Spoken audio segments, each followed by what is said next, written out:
Racing isn't easy, but experiencing it is. iRacing puts you in the driver's seat with the industry's leading sim racing game. Drive on laser scan replicas of the greatest racing circuits from around the world. Go head-to-head against other drivers chosen by skill-based matchmaking to ensure competitive racing at every level. Compete across all your favorite series. In officially licensed cars, engineered to deliver the most accurate driving experience possible.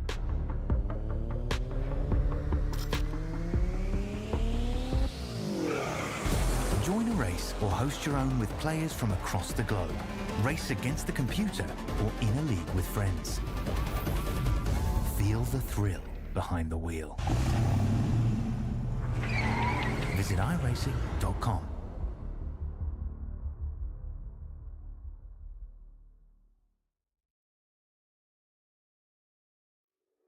Hey, you know that guy who just before the green flag keys up his mic and asks, "Anybody got a setup?" Well, this is him. This is Adam, and hey, Adam needs some help. On the other hand, this guy over here, this is Steve. Steve is a solid racer and he knows his way around the garage. Steve's problem is time. With a job and a family, he can't find enough time to build competitive setups and to race as often as he likes. But as luck would have it, Steve knows a secret. He lets the Majors Garage crew chiefs do the setup work so he can focus on the racing. At majorsgarage.com, Steve can get setups for over 60 cars on the iRacing service. So no matter what series he wants to jump into, he is covered. Somebody, anybody, really should tell Adam. See you at the garage.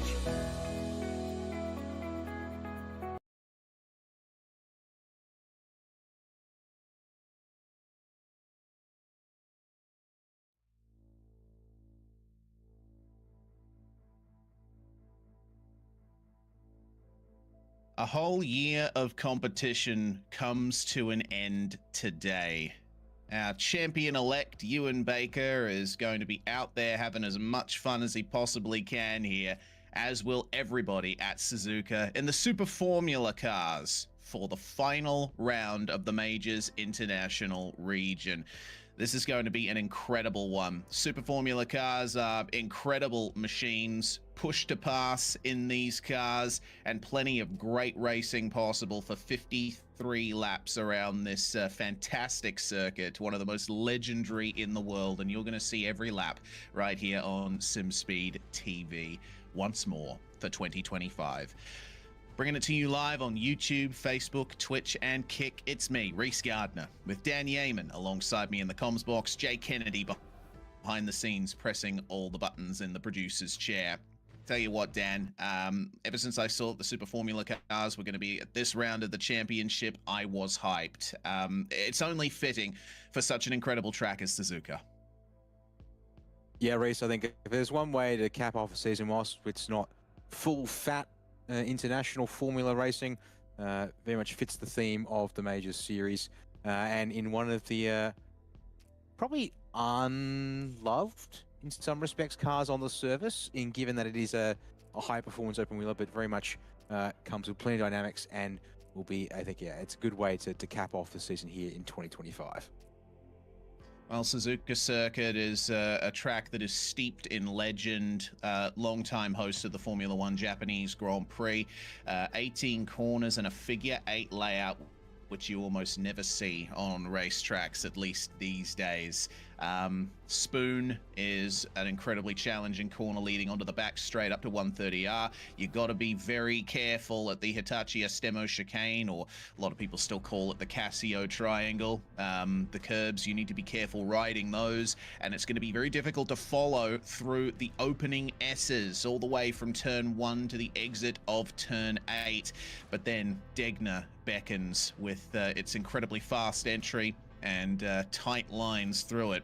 The hairpin up at turn 11, probably going to be a good overtaking opportunity if you can play your cards right, but I think the push to pass is going to really complicate things when it comes to when you decide to deploy it, Dan, because there's a few conditions the drivers have to satisfy if they need to use it.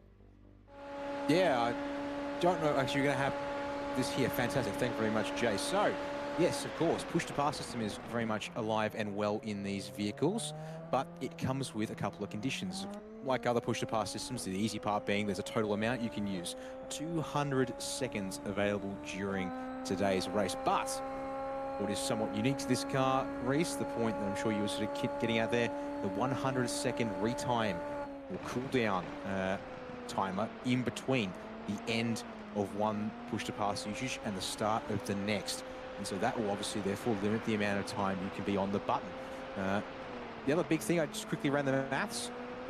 If you were to try and use push-to-pass evenly every single lap, you've got 3.7 seconds you can afford to use. But with lap times around this place in warm-up here in the 136s and 137s, you use push-to-pass for any amount on a single lap, you will have to wait over an entire lap before you can reactivate the button again.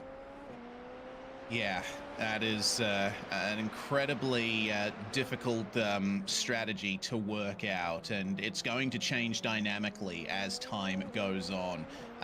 Drivers may have to use, once on the start-finish straight, then wait a couple of laps, then use it on the way out of Spoon, or vice versa. Maybe a short burst between Degner and the hairpin, or the hairpin and Spoon. It's honestly completely up in the air what drivers are going to go for. 53 laps on the cards for the race here. It is a full Grand Prix length, but not in Formula 1 cars. These cars a little bit faster than Formula 2 pace. So we are going to be seeing a bit of time spent here, especially considering there might be rain later on in the race, and that's going to influence how the drivers approach tire and fuel strategy as well.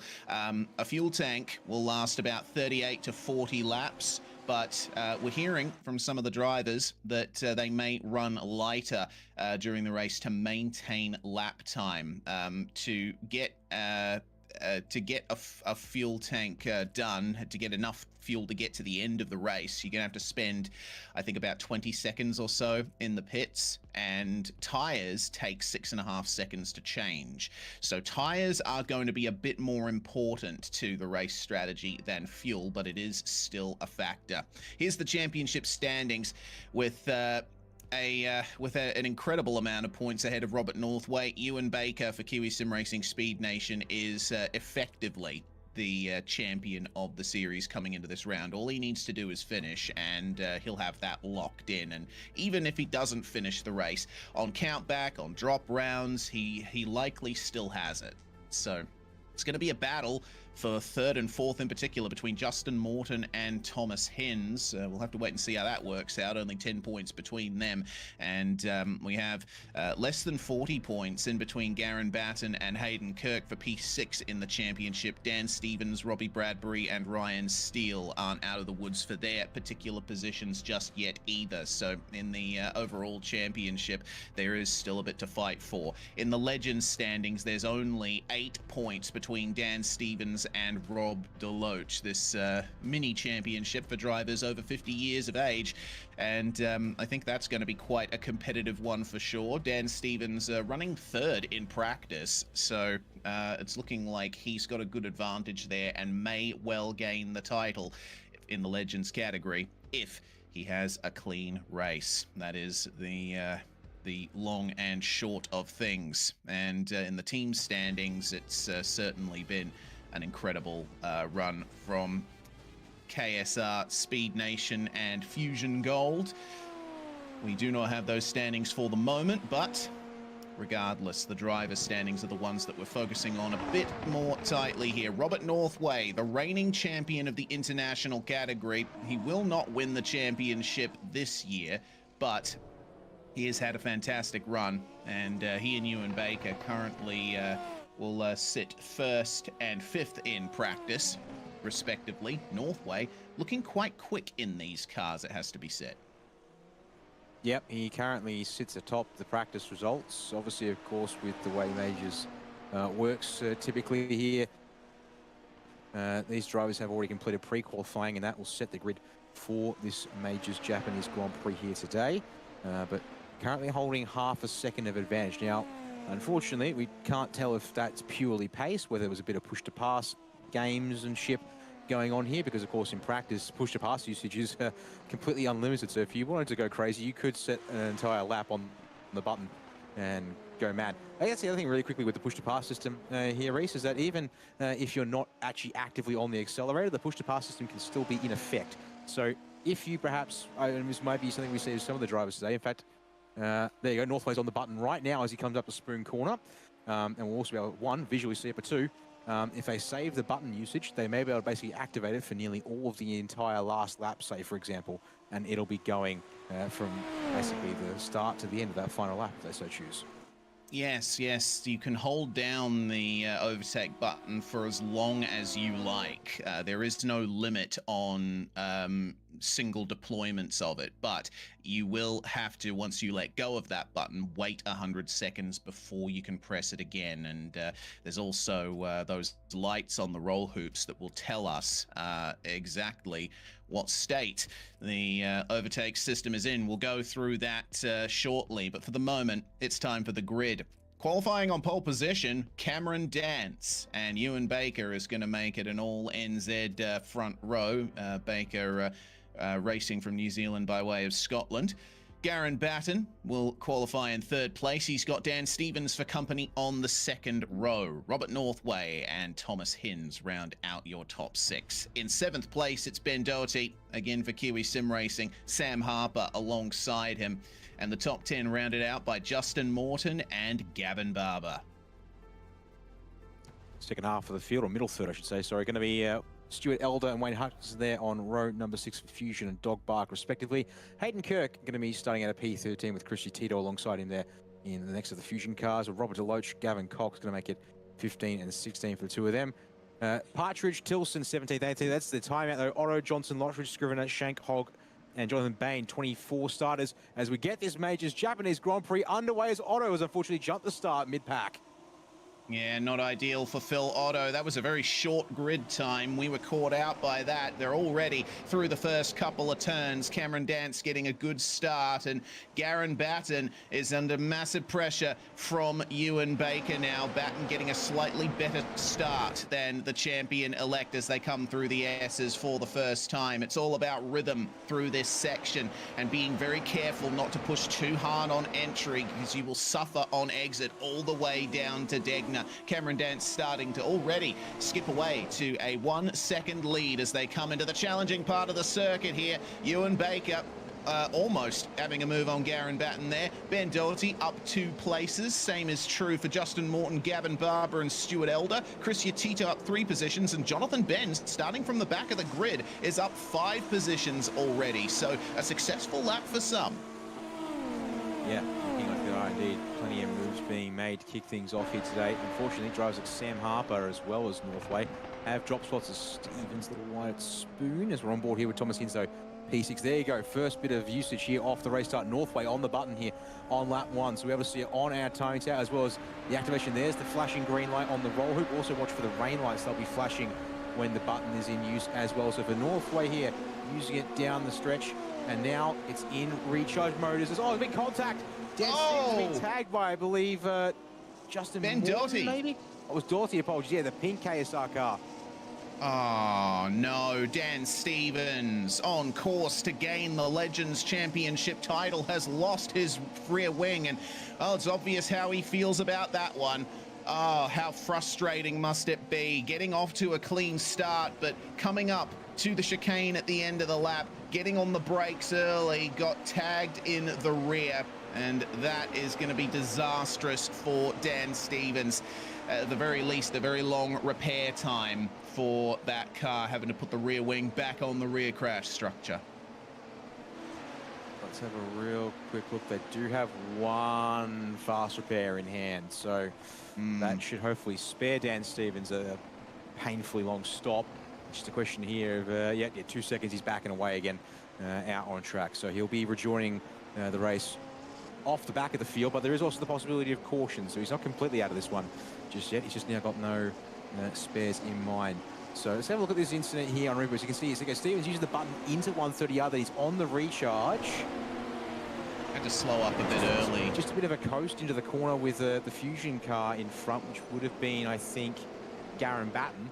And just, Doherty not expecting that speed differential. As we go back live with Garen Batten here, looking at that pink machine of Doherty behind. Yeah, so effect too. yeah, looks like Doherty backing off a little into 130R and then regaining the pace on the way into the chicane. He's going to try to make up the position, but there's contact between them again. It looks like Doherty is not having the best of luck in this one when it comes to contact. There's debris on the track at the moment, and it looks to me like that's the right-hand side pod that's gone for Ben Doherty. He's immediately going to go into the pit lane and get his fast repair sorted. So both Doherty and Stevens having big trouble here, and it looks like Batten has lost his front assembly as well. That is far from ideal for either of them, and well, that's certainly broken things up the front. Yeah, made a real mess of the situation. For Cam Danso, that 1 second jump on lap 1 has grown to 1.8 at this stage, so he seems to be happy with how things are going. Ewan Baker slightly faster on that second lap. Mind you, off in the dirt. Another one of our Fusion cars, Stuart Elder, dropping down the timing tower. And yes, it looks like he's the one who's unfortunately made a bit of an excursion out of the opening sector before we get to Degner's 1 and 2, though. Yes. Oh, man. So consistency is going to be a big part of the race here today, and not everyone's been able to get that sorted. Well, for the moment, on board with Hayden Kirk, who's currently sitting in 8th place. He's up 5 places. Chris Yatito ahead of him, up 7 spots. Looking good for the moment. Oh dear, that's Adam Johnson and Craig Tilson at Spoon Corner that have gone off. And again, more contact, more mistakes. It looks like as the tires are getting up to temperature, drivers are pushing a little bit too hard too early on. Yeah, we'll maybe see if we get an angle of that one, how that's come undone for those 2 drivers. End result, though, being there for Johnson. No front wing on his car. He'll join Garen Batten in the pit lane on this current lap. So here we go. So in behind Tilson, so yeah, up into the entry of Spoon and just runs into the rear. It looks clumsy there, Reese. Not entirely certain if Tilson was maybe driving to a fuel number there, perhaps, or whether that's just a case of bit of slipstream up into Spoon and just tripping up over each other. But yeah, it looks pretty rough there from them. So Batten away with a 7-second stop. Wonder if that'll just be tyres and front wing, or actually that might be fast repair and tyres at this stage, I'd think, based on I'd expect a front wing assembly to take a little longer than 6 seconds to replace when it's an entire nose cone too. Yeah, for sure. Well, we'll keep ourselves going for the moment as we check out the push to pass remaining. Robert Northway has by far used the most of anyone so far. Only just under 3 minutes worth remaining for him. Our top 4 have yet to use any at all. Chris Yatito, Wayne Hutchison, Ray Partridge, Elder, Lockridge, Scrivener, Hogg, Tilson. None of them have used the overtake button yet. Robert Northway, it seems, has been pretty desperate to get some average pace up there. He's going to have to be careful going forward, though, because he will likely run out a bit before everyone else does.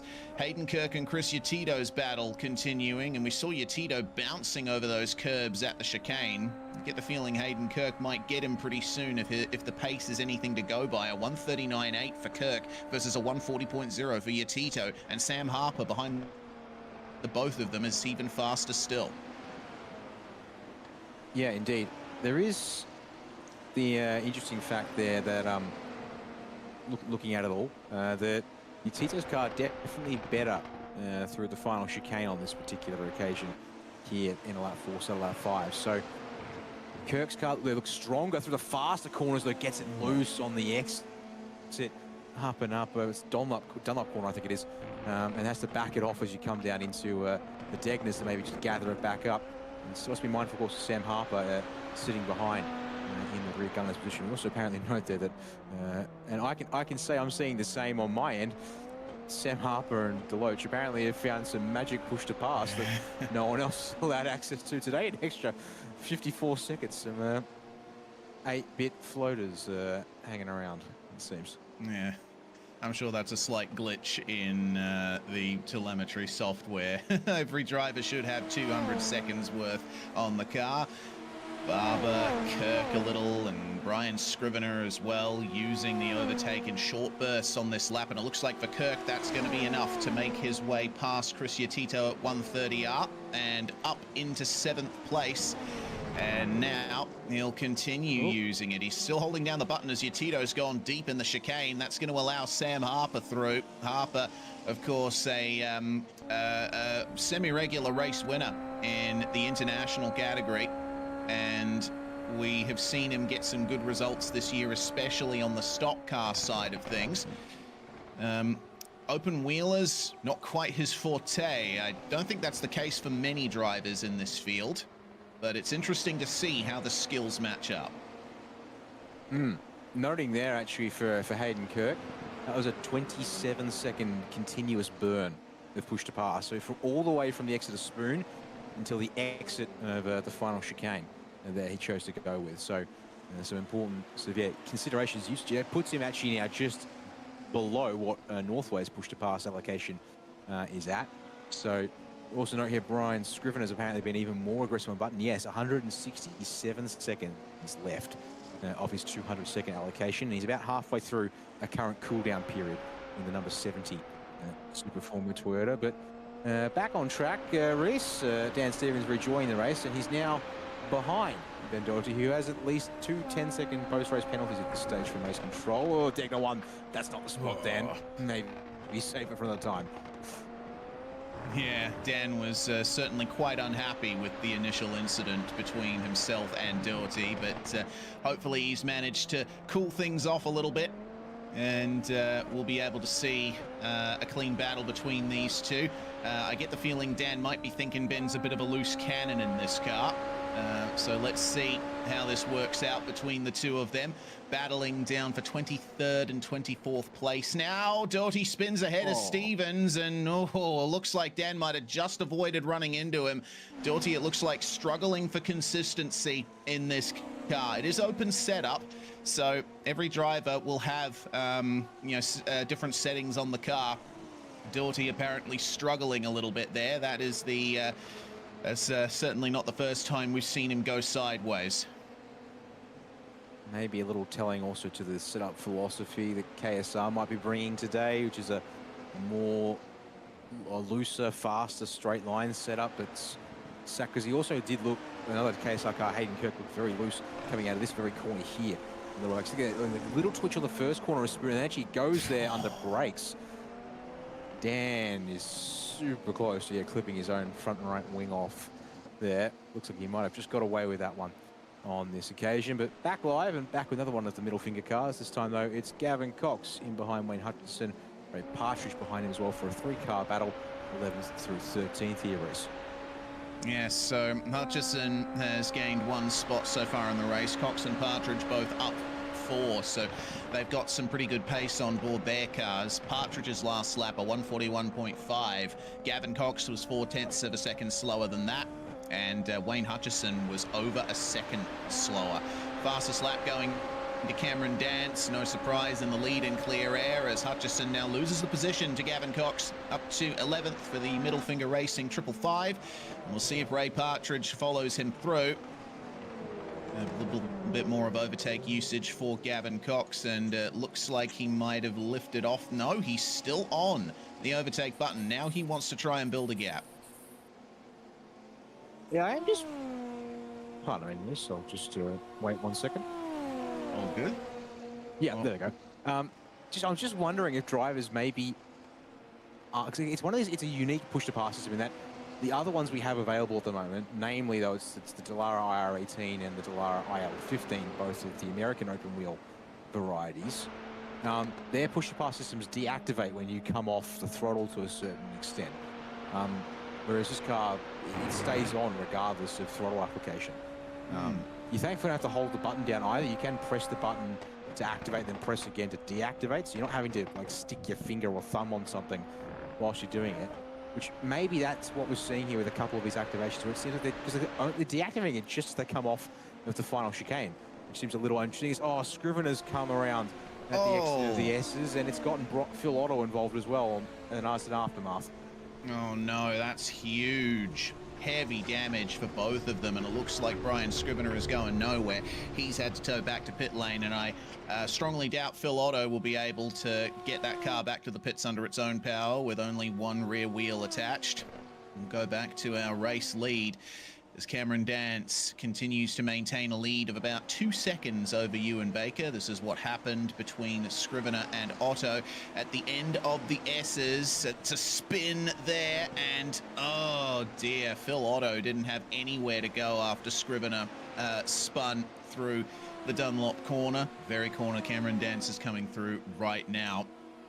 Stevens, meanwhile, having a pretty good recovery. He's continuing to use his overtake, and that was on the way into 130R. He now is on the recharge. He's going to have to wait. I think his next application would be on the start-finish straight in 2 laps' time. So a good recovery from Dan Stevens for the moment, back up to 18th. And remember, we may be expecting rain at some point in this race, so I gotta wonder, how do you play this? Because tires obviously are going to be worth quite a bit in this car. We'll probably see the drivers pit at least once for dry weather tires, but then comes the question, how long do you make that second set go for? It all depends on the weather forecast and when the rain is going to hit. I'm starting to think here, Reese, we might have been gypped on that rain potential, because the next hour of I'm seeing time zero, is seeing 0 chance of rain on the radar and in the vicinity of the circuit. So unless it shows up very late in the piece, I'm starting to think now you look at maybe roughly even stinting these tires and look for stops in that lap 25 to 35 range. Perhaps in that case, whether you're going to go slightly short for an undercut and maybe try and push early on fresh tires, or go long and then have a little bit less work to do on your rubber in the closing parts of the race. That may be what we consider here today. It's going to be interesting back and forth also as well between Dance and Baker. Despite the opening margin of about a second after lap 1 and this sort of growth up to 2.6 currently, last time around previous, it was Baker with the fast lap by a 10th, although Dance has responded to go a couple of tenths faster again. So there's this shifting state between the top two at this point. It looks like it's going to be their race alone, but race controller here and present, and we can't potentially rule out apparently some degree of caution procedure also playing its part. Yes, indeed. A lot to think about in the race going forward. And I think it's also worth pointing out the wind at the track at the moment as well. We're looking at 30-kilometer-an-hour winds from the southeast. That is a massive headwind down the start-finish straight. I don't think I've seen winds like that for quite some time. That's pretty gusty. And that'll also mean that maybe you don't have to worry about using your push to pass as much. Get a good clean run out of the final chicane and through the last turn, and just set yourself up in the slipstream. That may just be all you really need. I think I'm sort of seeing it with some cars. I mean, that also may be a downforce choice as well, but it looked like early on the KSR cars, even without using push to pass, despite their general sort of penchants for it, had good straight line runs that they could really set something up without needing to worry about the button too much. But at the moment, field's somewhat spread as Lottridge is past and Tilson both past Jonathan Bain. I've just actually seen them pass Bain on the run down to 130R. There they are, 3 of them on screen together, because Tilson trying to get the advantage on Hutchinson. Yep, in fact, pardon me, Jason. It's Jason going wide to let Craig through there. Nothing too crazy between these 3 drivers, it seems, at this stage of the race. It was, to note there for Jonathan, he was very slow off his spoon and held the inside of the track. I'm not sure if that was something like a slowdown perhaps that I missed. There's half a look from Jason into the first 2 turns here, Reese, but Tilson will hold the place for now. He will indeed, but the more these drivers run together, the more they battle with each other, the better it gets for Stuart Elder and Dan Stevens. We saw the two other cars in the background, and I see them just dipping into the frame there in the background. Daniel Stevens is on a charge right now. His previous lap was a 138.3. That is 2.5 seconds faster than Stuart Elder, but it looks like Daniel has caught up to Stewart at a part of the track where it's very difficult to make a move. Yeah, we'll have to watch for it here, see if there's something. No, rolls back out of it into the hairpin initially. Shows the nose, and in fact actually puts Stewart up higher, who's looking maybe not to fight this one too hard. On the run to Spoon, no button activation from Stevens just yet. He'll save that to maybe out of Spoon down to 130, and as you see, that sort of then links you up nicely to one lap, use it on the run to 130R. Next lap, use it on the run at the start-finish stretch if you need to. But he's going to get clear on the entry to Spoon itself. So it looks like that won't be too necessary on this occasion. P17 now for the recovering car number 100 of Dan Stevens. Indeed. So overtake here. The KSR cars moving up the inside at the chicane, and it looked like a very nice move. That was Hayden Kirk, I believe, that just made the move on Gavin Barber. So Kirk is now up to 6th place. He is another driver who we're looking forward to seeing what he can do in the second half of the race, considering it's been so successful for him in these first 12 laps or so. Sam Harper, meanwhile, catching up to Gavin Barber as Hayden Kirk skips away. Up to the hairpin then. Barber just a little bit wide on the way in, but that's not the end of the world. The hairpin is a curious corner. It's much wider on the exit than it is on the entry, and oftentimes the fastest line through in a high-level open wheel like this is about a car width wide of the apex. You can somehow carry a bit more speed there and get on the power a little sooner. So if you see drivers running wide there, it's not the end of the world. It may even be an advantage, but it looks like Gavin Barber is now starting to respond here to Sam Harper's charge. Chris Yatito is not too far behind them as the move is made for Sam, and he gets up into 7th. And right on cue, there's Chris Yatito now on the back of Gavin Barber. Overtake on just for a short burst out of the final corner. And he's going to keep going. Yep, still holding it down, still keeping up the speed, and that will be an inside move at turn 1. Yes, it will be. I think it'd be a fool's errand to try and keep it stuck around the outside in the opening corners at this circuit, especially at the moment. There's no grip offline, and it's only going to get worse as the race goes on. You know, Suzuka is a track full of high load, high speed corners, and that's going to throw up a lot of marbles off the racing line.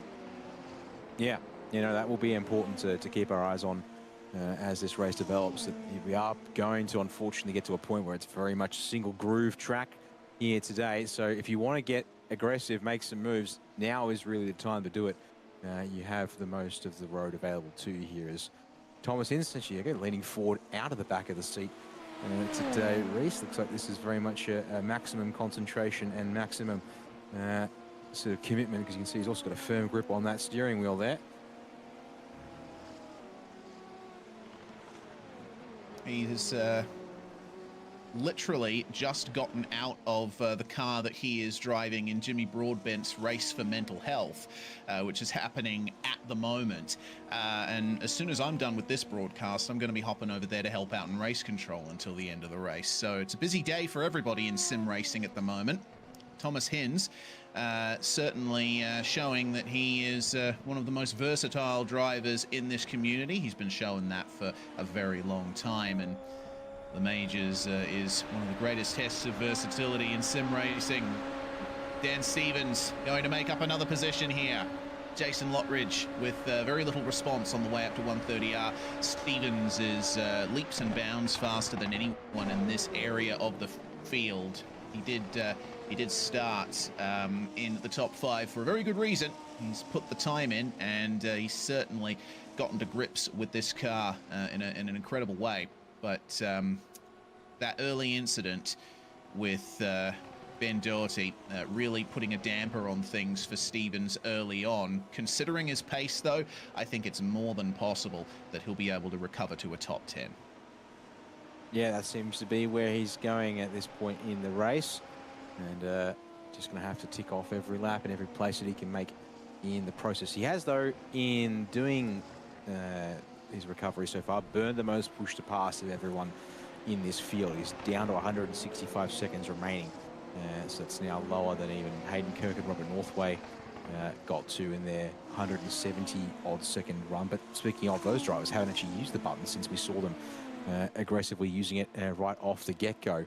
So important to note there. You've also got the drivers such as your top four in Dance Baker, Hins, Morton, as well as Sam Harper, Robert DeLoach, possibly, Wayne Hutchinson, just to name a few as well, those drivers towards the back of the field, who haven't touched the button yet and clearly are saving it for some bigger and bolder applications later on in this race, as we are already over 1/4 of the way through this one. Yes, indeed we are. Lap 14 coming round its midway point. Actually, lap 15 for Cameron Dance. And Stevens then now trying his best to get a gap on Craig Tilson and maintain his pace here. We'll see him set yet another 1 minute 38 second lap. He is on a rip and tear right now. The closest car to his pace in his general area is Ray Partridge, running behind Gavin Cox at the moment, some 10 seconds up the road. Considering that, Dan Stevens should be able to catch, at the very least, Wayne Hutchison, who's at the moment running about 2 seconds a lap slower. Partridge, meanwhile, setting a 139.9, which is still not quite as quick as what Stevens can manage. So all of these drivers we've been taking a look at here in the midfield will have to start looking in the mirrors soon if Stevens can keep that pace up. I see a potential problem for Jonathan Ben. Oh dear, he has reappeared in the pits with only 3 wheels on his car. There has been a massive problem for the MFR 019. Right. It looks like it. Oh dear.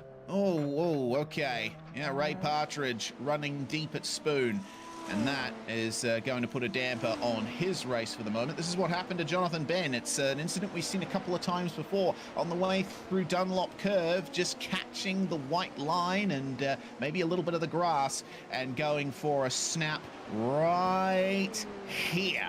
He just caught the edge of the racetrack, and a very lucky escape for the car coming through there of Garen Batten. I think he only just avoided it by half a meter or so.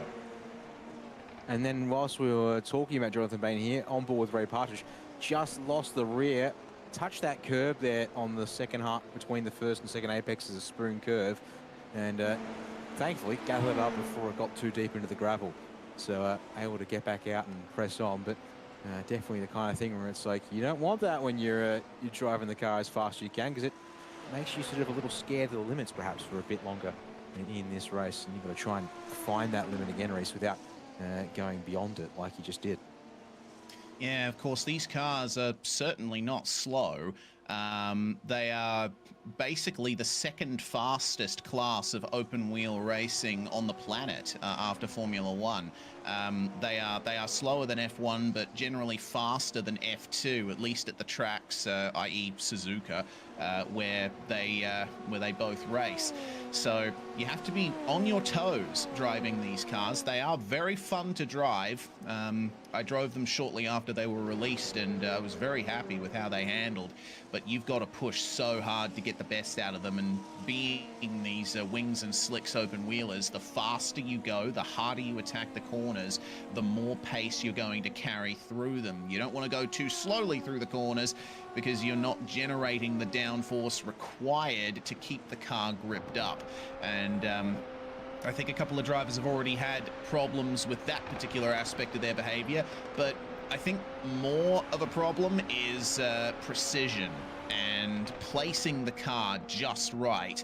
You can push as hard as you like, but you come out of high-load corners like this with the white line and the grass and gravel right there. All it takes is opening the steering a moment too soon, and that could potentially be your race ruined. Yeah, 100%. It's these, fantastic sort of test of, the more you can trust the car, it's so much you can unlock from it. And that's what we see from our drivers at the front, who seem to really have a handle on things when it comes to per lap pace. But yeah, if you're a little conservative and protective of the car, well, then you end up getting stuck at a limitation, or you end up in a sort of perverse situation. You find the limits of the car faster because you're not able to you're not extracting the most out of it. Yeah, I think I'm more in the second realm. I think to myself, yeah, okay, I'm just going to try and go hell for leather and see if the car sticks, and then bring my pace back from there until I can get through the corners. I think that goes some way to explaining why I'm so useless in open wheeler competition. But regardless, we will see Chris Yatito here doing his best to keep up with Sam Harper. It looks like Daniel Stevens has vanished off the timing for a moment. Is that connection problems for Dan Stevens? No, it's not. It would appear that he's okay. It looks like a momentary blip for Dan Stevens. His connection not the most consistent out there at the moment, but he will remain in 13th, and hopefully his connection holds strong, because we would like to see Dan Stevens make a recovery in this race and make good on his qualifying pace. Let's see then, on board with him for the moment. Just keep an eye on how little steering input he has through the S's here. These cars, they drive on rails when you get things right. Hello, Dan. Good to see you. But particularly through Degner, you know, very precise, just winding on as much steering as he needs to get through the corner and nothing more. I think Stevens is employing a bit of tire saving at the same time as well. You don't want to push the tires too hard when you're on a recovery here. You want something that's going to last a while, so that you can sort of open up your pit strategy a little bit more. If you burn through the tires and have to make a stop, you know, a bit sooner than you'd like, ultimately, it doesn't work out for you. Replay, and we'll see the Fusion car here go for a spin again at Dunlop Curve. Jason Lotridge. Yep. Jason, next driver to fall victim to that corner. It's such a difficult exit. I mean, the entire first half of this track, you are turning the whole time. You don't get a moment to rest from the moment you turn in for turn 1 to the moment you get out of Degner 2. Yeah, it's one of the great technical tests in the world, and so certainly is a well-received circuit for high-performance open wheel and high-performance cars in general, of course. And then the fact that that whole section, well, not even quite, you don't have to quite get to Degner, I'm sort of talking also about Dunlop Curve there, that the fact that, as we're seeing in this race, you just have to touch the line on the exit. It's not even really going beyond the line from what our perspectives show, and that's enough to get you around. That, yeah, if you drive it in too hard, you're going to get punished pretty quickly. You've got to sort of finish up the lap with these the Degner's actually pretty nasty corners in some respects, Reese, because you can't thrash the curbs, and the exit curb, in particular Degner 2, can easily bottom out the car if you're too aggro and sit the car up on it. Yeah, this oh, okay, well, I was about to say that overhead view was going to provide us with some perspective, but more importantly, Dan Stevens making the pass on Ray Partridge to get up into 12th place. And Stevens has set his personal best in the race so far, 137.7, which is fantastic pace.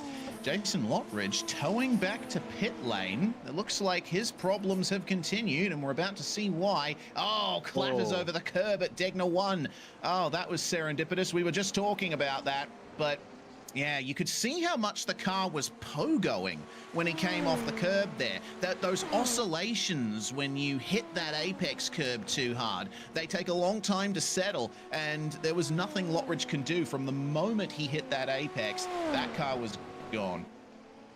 Yeah, so much speed carried through Degner 1 here. You can see he's barely recovered the car. He's head across the inside of the apex at Degner 2 and just cannot stop the thing before it finds the outside tyre walls there on that corner. So a shame there indeed. And back to the live pictures, as we've had a bonus opinion here in the commentary box, which didn't go to air just then. Indeed. And for a nasty crash there. Indeed, Jay's young daughter Shelby seeing that, and I think she had the same reaction that we did. Well, the battle continuing between Wayne Hutchison and Craig Tilson now. Tilson has been setting quick times ever since the start of the race. 138.8 is his fastest lap, a 139.3 on the previous lap. Compare that to a 140.19 for Wayne Hutchison. And it looks like Tilson is the one with the advantage for the moment.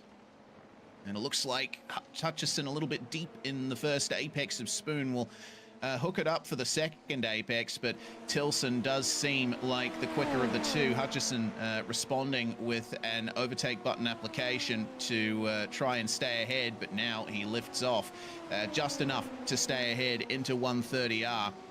Get the feeling it's only a matter of time before Tilson gets him, though, considering the pace difference between these two. Both of them on this particular occasion fairly cautious through the final chicane, not really taking to it, but Tilson not on the button. Hutchinson still in cool down after using it on the run out of Spoon for a bit of recovery there. You see here that a couple of drivers choosing use and being told to have a look at Cam Danson. No surprises, because he's all of a sudden lost all of his lead. Hayden Kirk just spun it on the exit of the hairpin, but Mr. Dance spun at the hairpin. Well, okay, yes. Yep, I've just seen it for myself here. Yeah, so Cameron Dance, completely on his own as well. Yeah, Dance had a lead of over 6 seconds at that point. I don't think this is going to be any big cause for alarm, because Cameron is clearly the paciest driver in this field, but mistakes like this can be very costly. Right at the apex of the hairpin, he gets on the power, but it looked like the rear end was already a little loose on the way in. Fortunately, he gets it flicked around and back up to speed just in time for Ewan Baker to arrive on the scene there.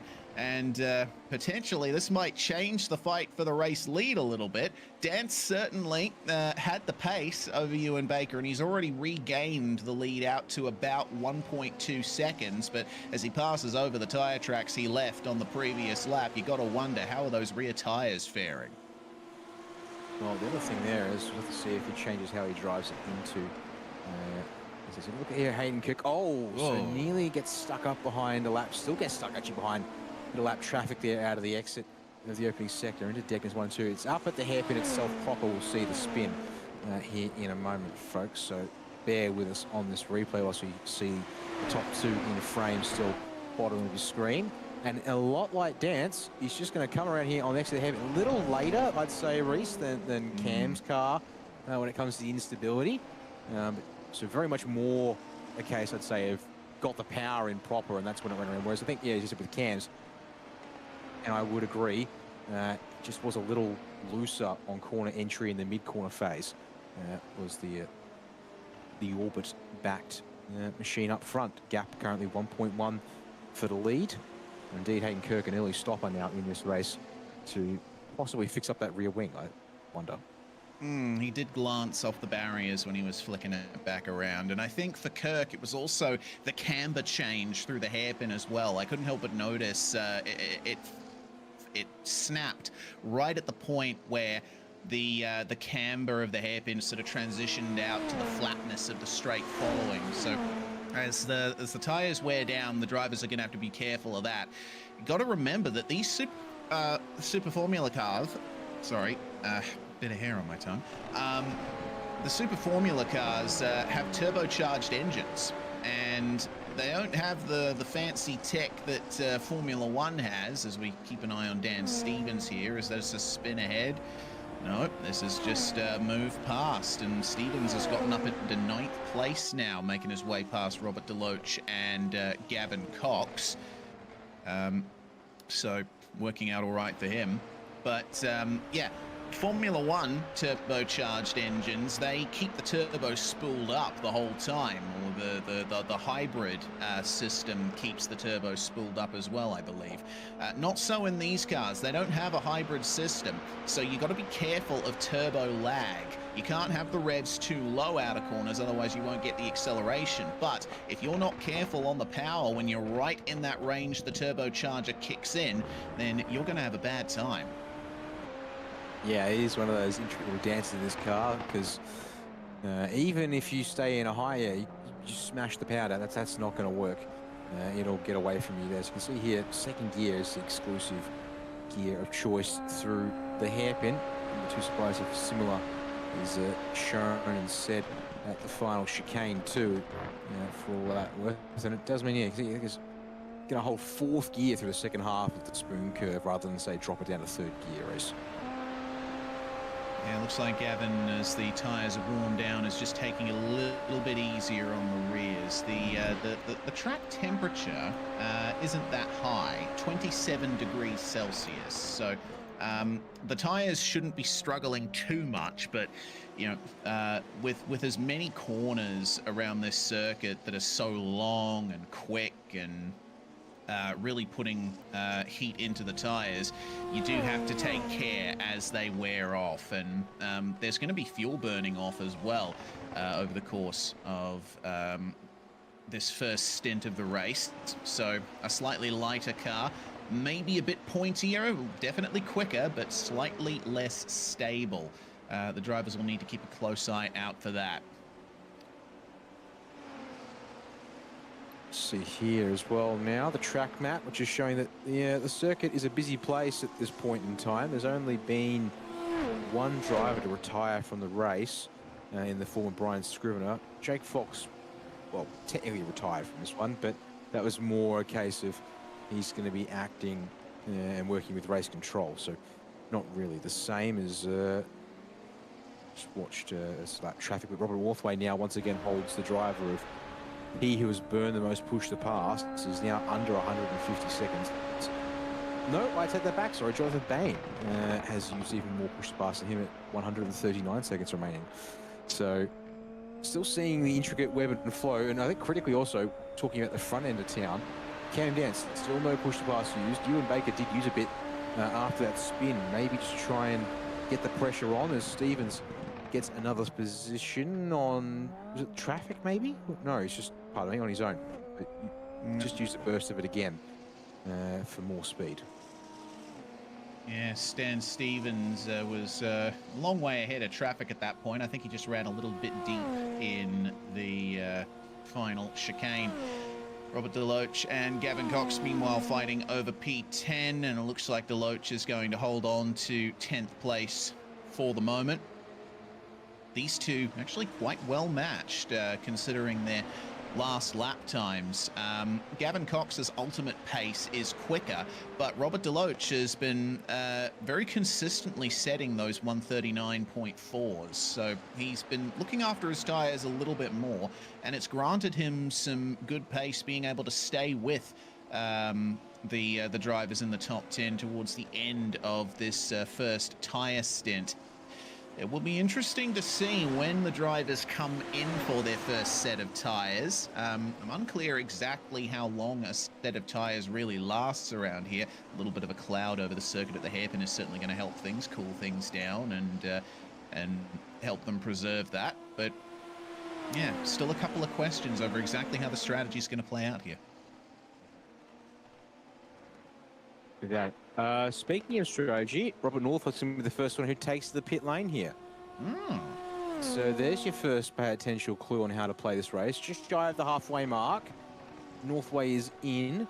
There is still no sign of rain on the radar. So this says to me this is a dry strategy call. Yep. And stays to add the fuel in the car too. About half of the fuel he needs.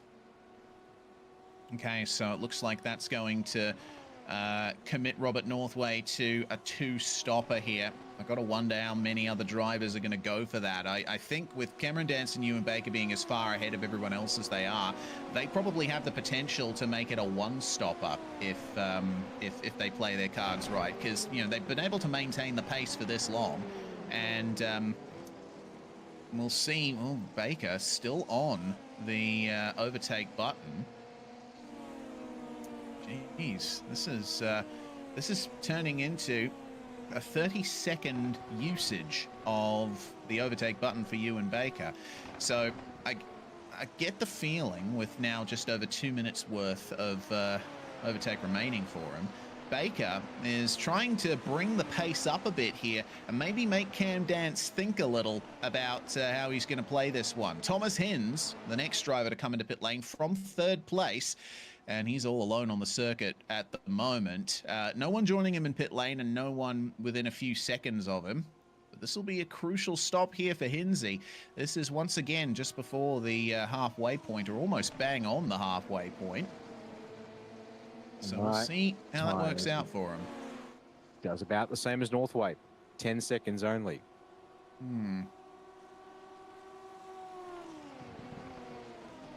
So Chris Tito and Sam Harper, having not pitted yet, will move through to last couple positions in the top 5.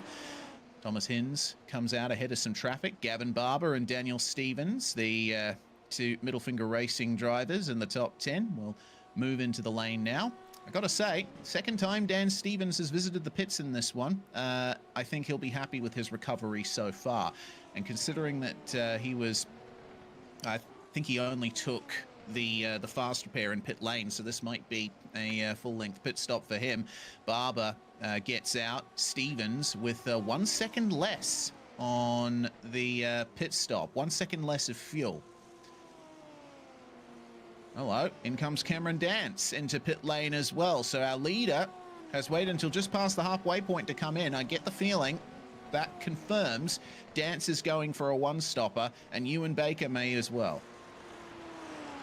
Yeah, don't see why you wouldn't if you're in that position to do so. So we'll see here how long Dance has stopped. Nope, only 9 seconds for Dance. So unless we only need 9 seconds of fuel to make it in this race, as Baker nearly has a wiggle out of the Dunlop corner all on his own. So maybe we need to sort of reevaluate the fuel requirements for this one, perhaps. That's a lot of cars pitting in and around the halfway mark, between 7 to 10 seconds of fuel. Well, with a full tank, you get about 32 to 35 laps of fuel, depending on overtake button usage. But as we said, Dan Stevens feeding us this information, we may expect most of the drivers were running light at the start of the race to keep their lap times low. So yeah, it looks like it's going to be a splash and dash for all the drivers coming up to the end of the race. And keeping an eye on the weather forecast, the rain chance is still at 0%. So I think we've all committed to a short and sharp stop more towards the end as Baker makes his way into the lane. He'll have to try something different here, I'm certain, if he wants to try and get ahead of Cameron Dance. Maybe more fuel is going to be the answer, and committing to a 1-stopper. But you know, is the time loss taking that extra fuel, and then the time lost spent carrying that extra fuel around the track for a whole stint, worth it? Apparently not. Ewan Baker with the same pit stop length minus about 0.4 of a second than Cameron Dance, and that has brought things very close for the lead. Baker just gets up to speed as Dance sweeps around him into turn 1, and the gap for the lead at about 0.6 of a second. Cameron Dance on the overtake button to try and get a gap going here. I don't think I've ever seen a driver use the overtake button through the S's, but Dance is absolutely ragging it now. Yes, what I was saying is, yep, just going to run it. They go all the way to the exit of the Dunlop corner. Burns off 35 seconds in a single consistent push. Now, also critically, they were about 2 seconds apart when the Dance came into the pits. Either a scruffy outlap for Dance or showing you here that the advantage of warmed tyres. Might see that if this gap changes a bit here in the rest of this lap, as Dance with the laps more heat, might make a difference or not. Yeah, so keep this number in mind, 2 minute 4.9. That was Cameron Dance's outlap. We'll have to wait and see what Ewan Baker's outlap is. Of course, that's including the pit stop and the tour through pit lane. So Baker responds by getting on the overtake button himself, trying to keep the gap within 1.5 seconds or so, which is about when the slipstream kicks in at super high speeds. And we'll see if this turns out to be all in the outlap or if there was a problem in the pit lane or on the way in for Cameron Dance to bring that gap down. So 2:04.9 for Dance, and for Baker, a 2:05.1. So the outlap actually a little bit slower. So Dance must have lost that time somewhere else. Interesting. Okay. Well, now carry on for now and resume their race lead. This is a $1 million question here of are they good to go to the finish? I'm starting to think they might just be. If they had enough fuel on board to maybe, and possibly I'm thinking that 35 plus seconds might be the case. As Doherty trying to get past Gavin Barber here for 12th place. And he will do so by the time they approach the spoon curve. Because yeah, 8 seconds for Sam Harper, just shy of 9. He comes coming up and out of the pits now. So to me, that really does say that probably looking at 35 plus laps on fuel, I'd suggest. As actually, Doherty's still going on the button here. He's going to burn it all the way down to 120 odd seconds, and now the retime begins. As you can see there, we've got the countdown clock on the overlays, but that's been counting since he hit the button. I was under the impression it was from the point at which it ends. We'll see if this number, if we can, either come back in 50 seconds or just watch Doherty for another 50 seconds here. Race. If this actually checks out and whether perhaps I was a little bit wrong on my understanding of the push-to-pass system. Well, I mean, yeah, it's interesting how that shows up, because, yeah, I presume that the cooldown timer would start as soon as the overtake button is deactivated. So we'll see in short order if Doherty is able to get it back. You need to keep an eye on the roll hoop, the light that is blinking slowly. That means that it's on recharge, and once it lights up fully again and doesn't blink, that's when it is preserved. So we're in single digits, 3, 2, 1, and it's still blinking. Interesting. So it looks like the overlay timer isn't quite accurate. It counts from when push to pass is activated, not from when it's deactivated. So keep that in mind. Maybe not necessarily paying attention to the numbers on the overlays, but keep an eye on those roll hoops. Big crash. Jason Lottridge and Thomas Hinz are out. Oh no, Thomas Hinz, he was running so well in 3rd place, and his car is effectively destroyed. He's going to have to tow that. He will still have a fast repair in hand, but that's going to be a massive time loss with the tow for Hinzy. On course for a podium, potentially. How on earth did that happen for him? Oh, this is not going to be a good look for Jason Lottridge. Dear. Just going to put that out there now. We'll hopefully get a replay of it in a moment. So need to look ahead if we can, because that's Lottridge spinning across the circuit.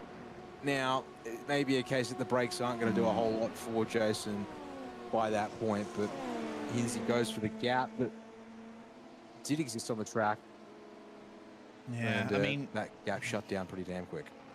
I mean, looking at it from Lottridge's perspective, I'm sure that he was trying to at least get the car turned around and off the racing line, but you know, Thomas Hinz seeing that.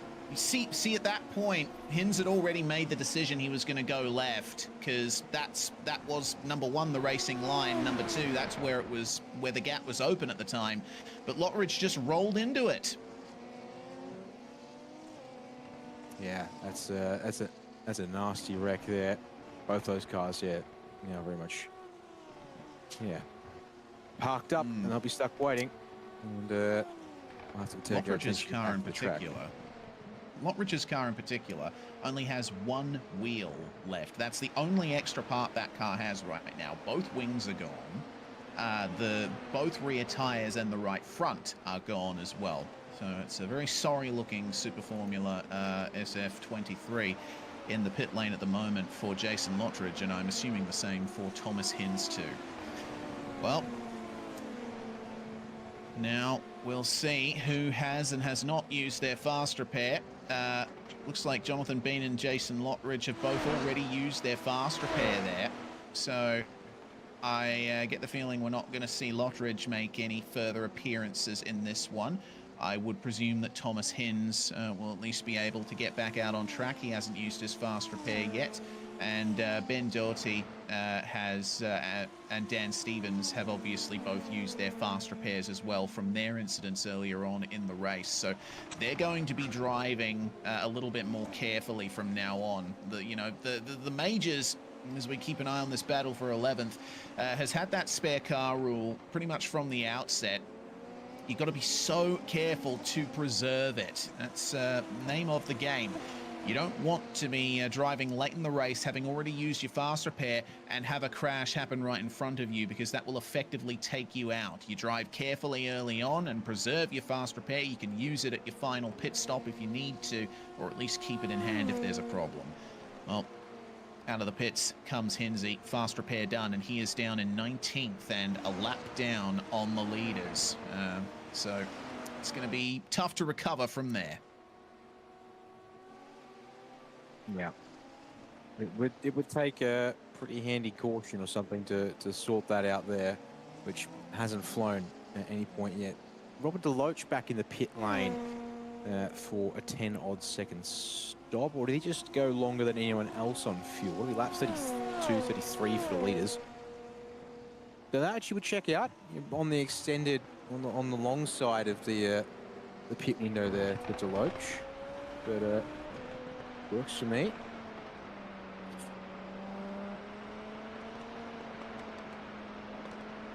On the recharge for Gavin Barber, and he's continuing to make up time in the S's. You notice how he was running a little bit wide there in a few of those corners. That wasn't necessarily a mistake. It was him peeking the nose of the car out to get some clear air flowing over the front wing.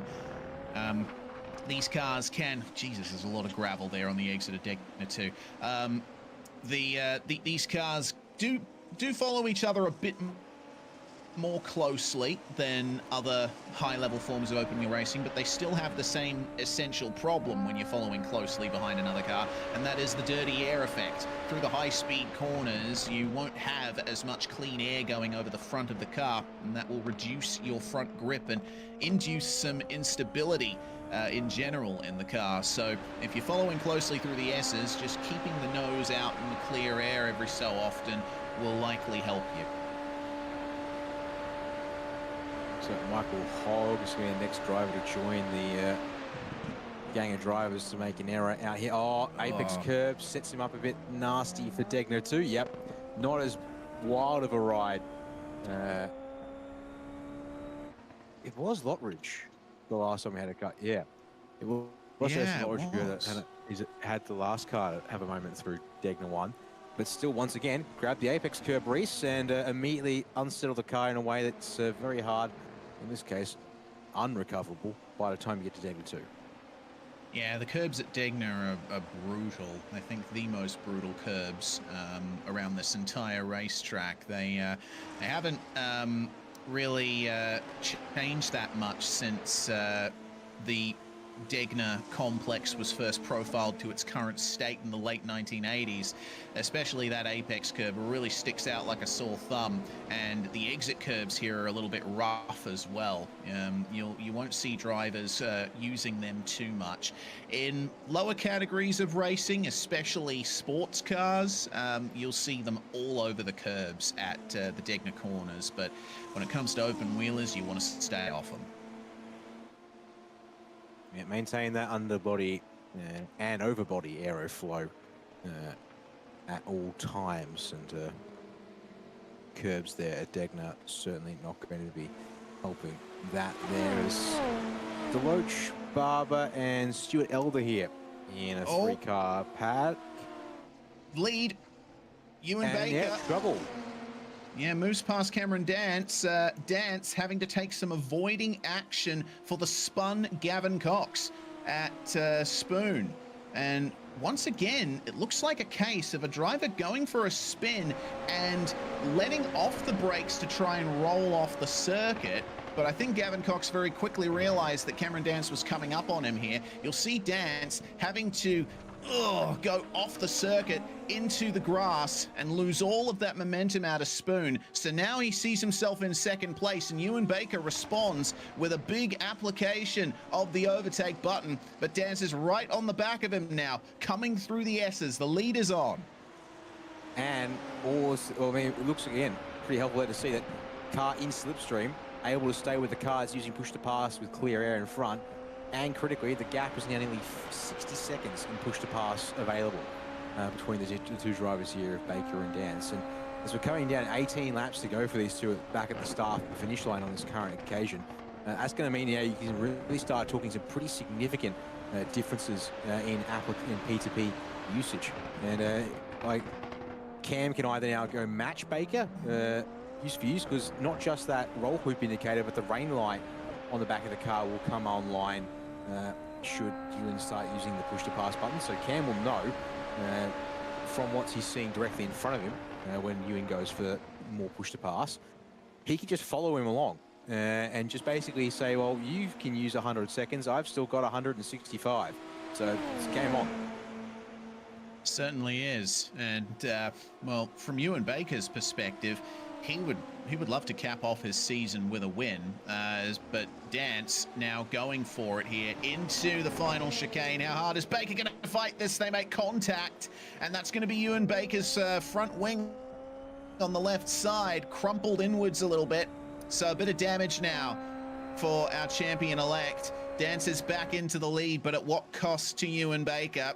I remember interviewing Baker after the Bathurst 500 a few weeks ago, and he said that now that he's basically got the championship in hand, he isn't going to go 100% for victory at Suzuka. It's an unfamiliar car to him, and one that, you know, he just liked to get to the end and have some fun, but he does taste victory, and he will want that again. Problem is now he has that damaged front wing, and Suzuka is a track that is so dependent on the front aero being tip-top.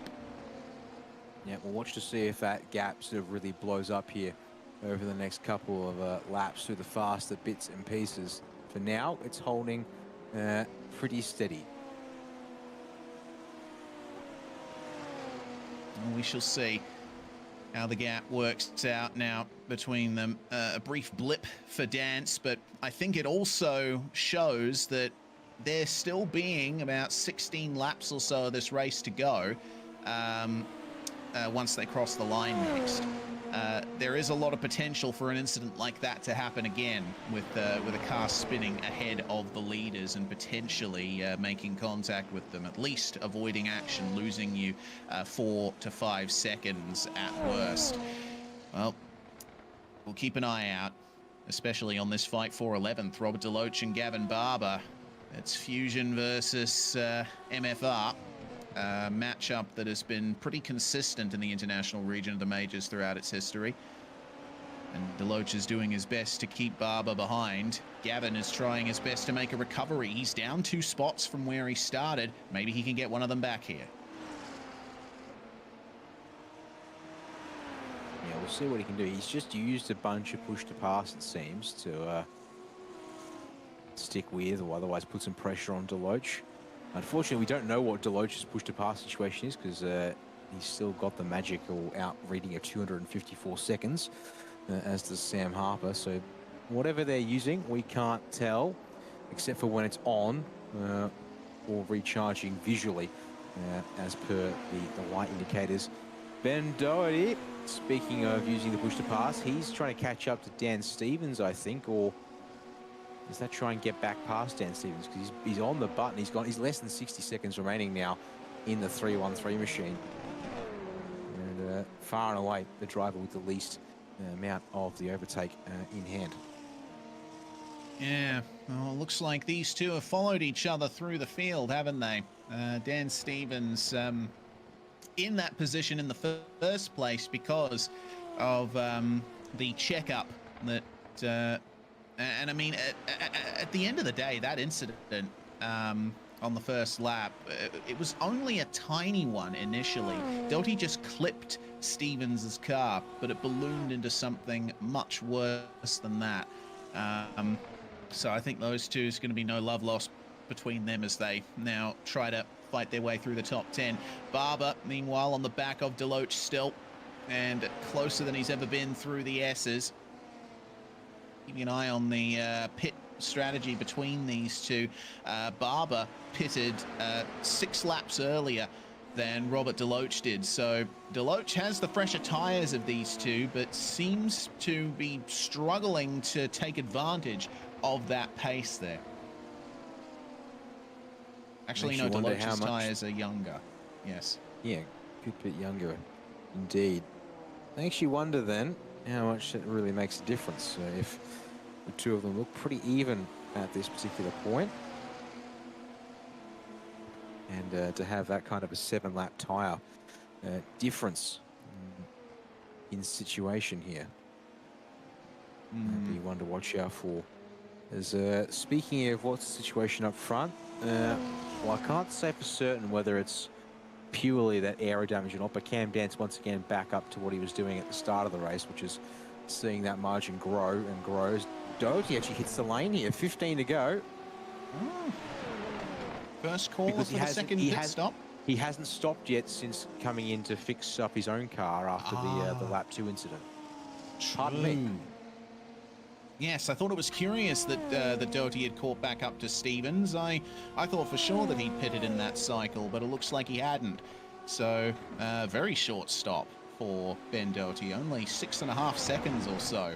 And that should be just enough to get him to the end there. You only need about 13, 14 laps of fuel from here to get to the end of the race. And it turns out to not have cost him too much. He is the last car on the lead lap, but he'll still be in touch with that battle between Deloach and Barber. There's only about 6 seconds in it between those guys. No, I'll have to correct you there, actually, Reese. He's the first car a lap down. He currently sits smack bang in between Ewan Baker and Cam Dance. In fact, well, that explains it. He's falling back towards Dance's. Barber is now... there you go. Sorry, that's the gap there between Barber and Doty, just ignoring a purple Cam Dance-shaped SF car in between the two of them. So we'll pick up your race leader as he heads his way up towards the spoon curve on lap 40 of 53. Yeah, so the reason I erroneously called that was because Ewan Baker was the car I was focusing on in the sim, and my timing showed Ben Doty as the last car on the lead lap before Ewan Baker. Of course, not accounting for the fact that Cam Dance had already gone past him. So that is something that happens to me more often than I'd like to admit. Ewan Baker, though, now past Ben Doty, and we'll see what kind of pace Baker can hold on to here. We're still expecting our leaders to come back in for another stop towards the end. But I think that might be a bit of a surprise in hand there. I mean, if there's 13 laps from the end of the race, you'd expect them to start coming in for the second pit stop now, surely. Yeah. So I'm reasonably comfortable and confident in saying that these drivers, they needed one stop to make it on fuel and tyres. And there's also just had confirmation from race control that there will not be any safety car in this closing part of the race. And the weather radar is still saying there is no threat of rain for the next hour and a half virtual. We're not going to need an hour and a half. We've got 53 minutes even left in session if we somehow needed it. So we're on track for an all-dry Majors Japanese Grand Prix here today, Reese. So this has very much come down to pure pace and push to pass being the main strategic element of the day. Indeed. Yeah, I honestly thought that tyre strategy would be a little more important than it's turned out to be. Yeah, it turns out the overtake button usage has been the defining factor of it all today. Gavin Cox and Ray Partridge fighting over 14th and 15th. They're both up 2 places. So it's been a semi-profitable day for Cox and Partridge. Seeing what Partridge can do here. He's definitely looking aggressive on the way into the corners, but Gavin Cox is proving that slow in, fast out still works even when aero is a factor. Looks like the slipstream is quite strong though. Ray Partridge really catching up to Gavin Cox and not using the overtake button in the process. So we'll see if he can make this move here. He's definitely keen to use the curbs in the final chicane, but once again, Gavin Cox is focusing on the exits of the corners, and that's really profiting for him right now. Yeah, that will be the main thing here in these last couple of laps, is how aggressively you're going to try and drive these cars, as Partridge is a little more comfortable through the first 2 turns, and he closes up that margin that little bit more. Now as you switch back through these S's here, do you have the grip that you need? The answer appears to be yes. Reese is sticking right with, pardon me, where are we? Partridge and Cox through the exit Dunlop curve. So no real aero wash concerns, I'd probably suggest at this point, based on this example here, all the way through to Degner 2, although he's a fraction wide then.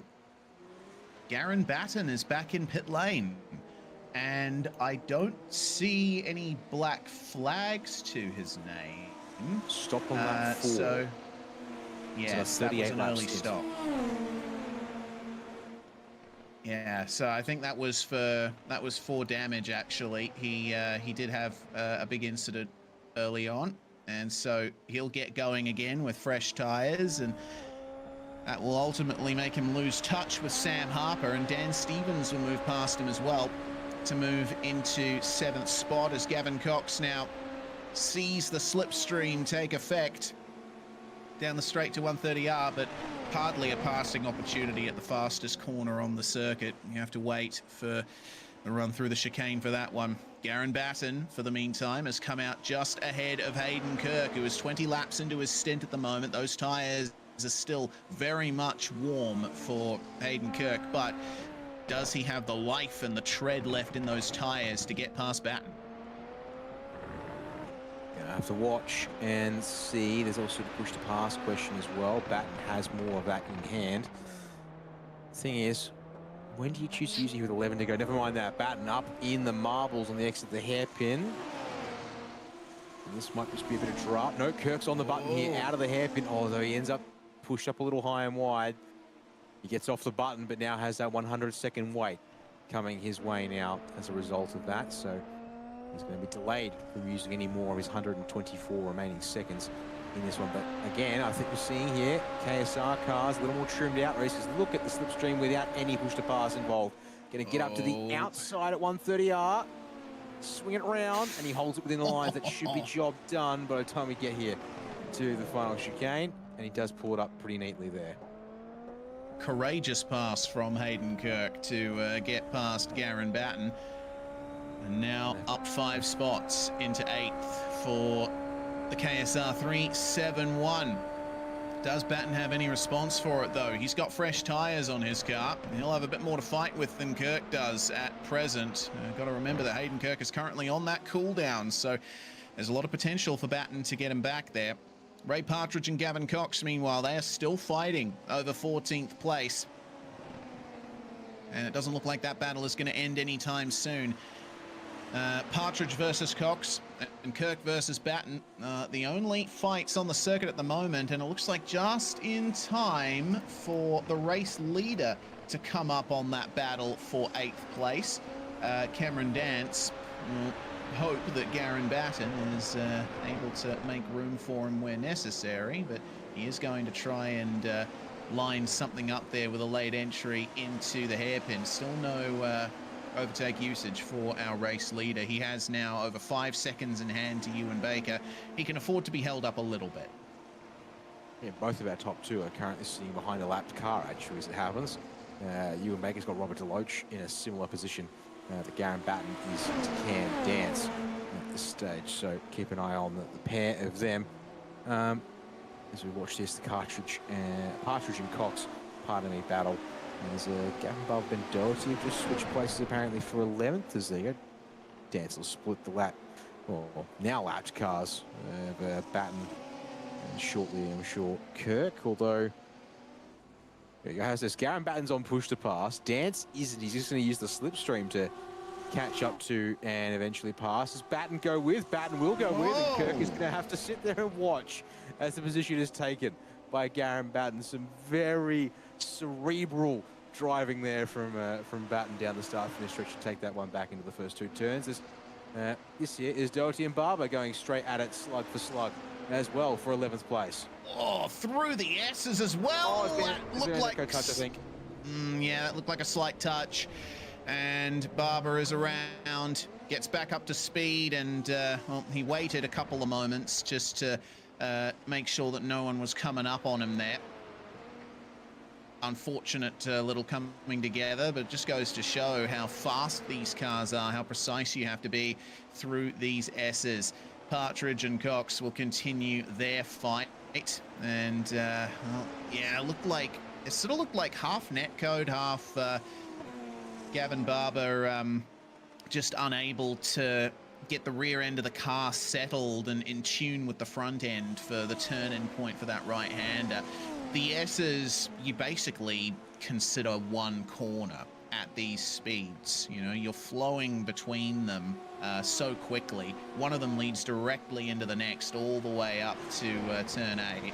And so you really need to make sure that you have a clear line through. If a car's trying to pass you through that section, you will have to compromise. Yes. And let's just see this. Actually, I have to say, despite the fact that this race has now been going for 45 laps, the 46th just started by Cam Dance, and those on the lead lap, actually the only one who started it as well at this point is Ewan Baker. That's how far ahead of the field they are. Marble generation actually doesn't look too shocking from a perspective I'm looking at. I mean, I may not be seeing it properly as the drivers do. Maybe there's more marbles present for them, which would be sort of reducing the available amount of racetrack they can work with here. But critically, turn our attention to the final podium place in this race, Reese, because Justin Morton has held it down now for some time. But Kirkway is closing in pretty consistently in the green, and whilst that particular number is ebbing and flowing, he's making inroads. So Justin's going to have to try and pick up the pace a bit here, as well as maybe start using a bit of that push to pass that he's got currently in reserve, especially given he has nearly 100 seconds bonus addition over what Northway's packing. Yeah, so Northway won't necessarily be aware of that. I think he's saving up his last 82 seconds of overtake for those last couple of laps, but we can guarantee that Justin Morton is going to respond in kind, and he will have that advantage. Pace looking pretty equal between these two at the moment. Phil Otto, meanwhile, next car to get a meatball flag, and this is at the hairpin. Gets on the power in the Kingsman car, and that is the worst possible way to make contact with the wall. Mid-spin, rear end just whacks the Armco, and that is the drivetrain shattered for Phil Otto. No chance for him to get it back to the pits under its own power, and if I'm not wrong, he had already used his fast repair at that point as well. So unfortunately, I think that's the last we're going to see of Phil Otto in this one, unless he manages to get it out there for the final lap to see the checkered flag. Here comes the fight then for Garen Batten and Hayden Kirk, but they have to let another lapped car through, and it looks like Kirk is a little more keen to let those lapping cars by than Garen Batten is. Actually, was that a lapped car getting through on Kirk, or was that Kirk getting through on a lapped car? Yeah, Michael okay, Hogg fair enough. Being passed. Yeah, Like a pair of them. Yeah, Hogg, who is running 22nd and last of all cars still circulating at the moment. Yeah, it's curious. Hayden Kirk, though, I think the point still stands that he's been a little more charitable to the cars lapping him than Garen Batten has been.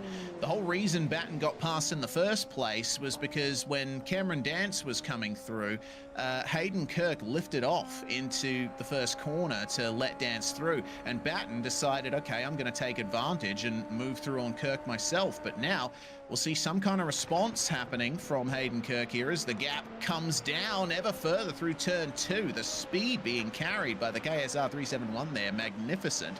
But now he deals with the dirty air through the S's. As we're going to look at Adam Johnson here on a replay, and just about the same spot of the circuit as Batten and Kirk. He runs it in deep, and youch.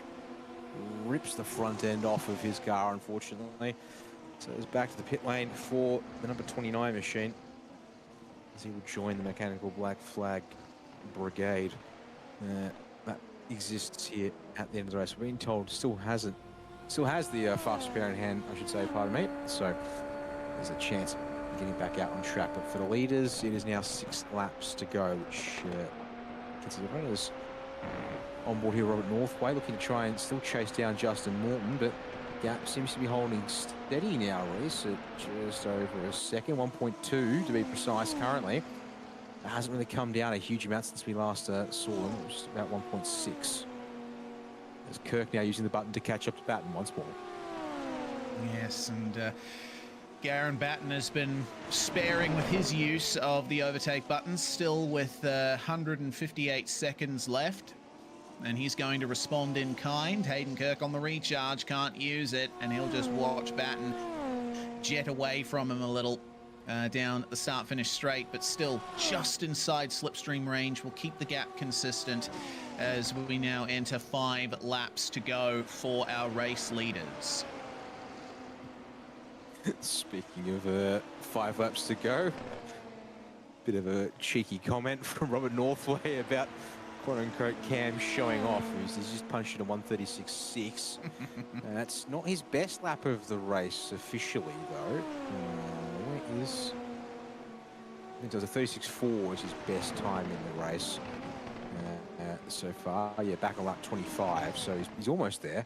He's still got 165 seconds of push to pass he could use if he really wanted to, so I kind of want to see what Cam's going to do here. I mean, I suppose he saves it up. He's got a lap and a half of just unrestrained P2P baseball. It's actually nearly 2 full laps. It's not far off of just letting the button run wild, even though he won't necessarily be on the throttle the entire time. Okay, back with Batten. No, sorry, this is 27. Yeah, Tito and Sam Harper, P5 and 6. Haven't checked in with these 2 guys in a while. You can see here that Tito has just gotten off the button, Reese, with that green hoop slowly flashing. Harper, though, is patiently not using the button right now, as Kirk's going for Batten outside this time with the final chicane. And it looks like they'll keep that side-by-side going. Kirk having to leave room for Batten on the inside, and Garen will move back through. But he's on recharge now. He can't respond to Hayden Kirk getting in the slipstream down the start-finish straight, and looks like they will both lift off and try to keep this going for another lap. They don't want to compromise each other going side by side through there. Ben Doty, meanwhile, has just moved past Robert Deloach behind these guys to get back into the top 10. Looks like about 8 seconds or so that Ben Doty will have to make up to that duo that we've been looking at. Justin Morton and Robert Northway now within a second of each other, as well as we rapidly tick down the laps to the end of the race. Let's see what Northway can do here. He's got 52 seconds of overtake. Meanwhile, Justin Morton has a full 3 minutes. He could get on the power with 2 laps to go and not have to worry at all about running out to the end. Yeah, but it's pretty much a case of like, yeah, activate it on the exit of turn 2, and then yeah, you're home free when it comes to P2P. usage in this one for Morton, but still holds that half-second clear of Northway for the time being. So it's still happy days as that looks to be Batten, yep, on the push to pass this time, but Kirk's not on it yet. And this is the problem, is that we're seeing it that most cars are working when they're being dragged around. So Batten stays on it down the start-finish stretch to try and extend the margin. Kirk will not be baited into this situation. I think part of the problem here for him is simply a case of the fact that Batten had more to use. So it's now about even between these two guys with 3 laps to go for them now as they round turns 1 and 2. Question. Being told 60-second straight race on the push to pass button, but there's made practically no difference to the margin between the two of them as last incident for Adam Johnson, I think, might just end his race on the exit of the S's. Same mistake as before, but he avoids the wall, gets on the brakes, and he is still rolling. No damage. So Adam Johnson got away with that one. All right, good to see. Does he get away with the first curb at Degner, though? Jeez. All right. Yeah, I also saw it myself. Robert Northway has unfortunately made himself an error, and he will no longer be able to challenge Morton for that podium position, barring an error in return. So that there will concede a 4th place. So you should see here, up behind Morton, into the chicane, but not, and just, too much of that second curb, and it just, too much power in combination with the curb usage, and around it goes on him. Yeah, looks back like live. A bit of wheel hop. And there we are, Kirk now, his turn to be on the button, chasing Batten, and he's actually back off the button through 130R, so by the time we get up to look at the roll bar of his car, he's back off it. So that'll mean he should get the all clear at the start of the final lap. Both drivers now sitting on about 80 to 70 seconds, so shy of a full lap's worth, but they'll be able to use it for most of the lappers. Here we go. No need for the button on this occasion. Oh.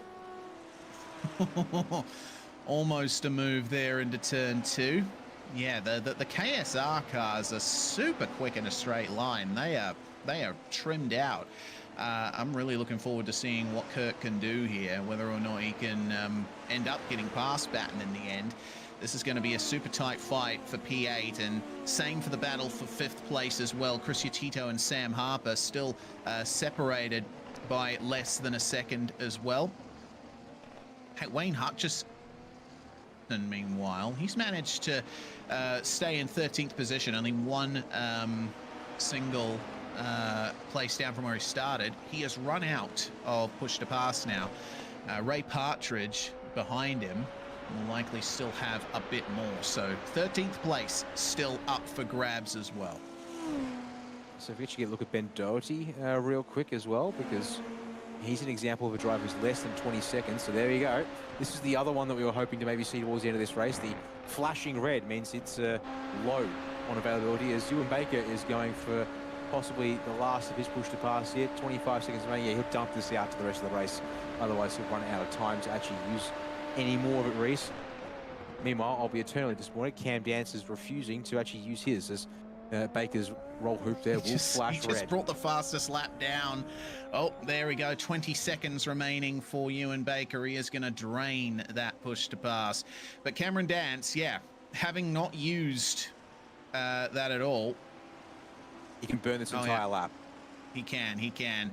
Brought the fastest lap down to a 36.413. Dance has been the class of the field on pace this whole time, starting from pole and only having to look back a few times. It has been a great performance from the Orbit Drop Bin number 600. He's going to have a lapped car to contend with towards the end of this lap. Craig Tilson, who we haven't seen much of in this race. He is the only car other than our top two who's still in the same position he started in. It's been a semi-anonymous race for Craig Tilson, but he has been dealing with the same issues that everyone else has over the course of this event. And Dance now will hope that he can get past Tilson before 130R and try and get the fastest lap on the final lap of the race. Make sure that no one else can take it.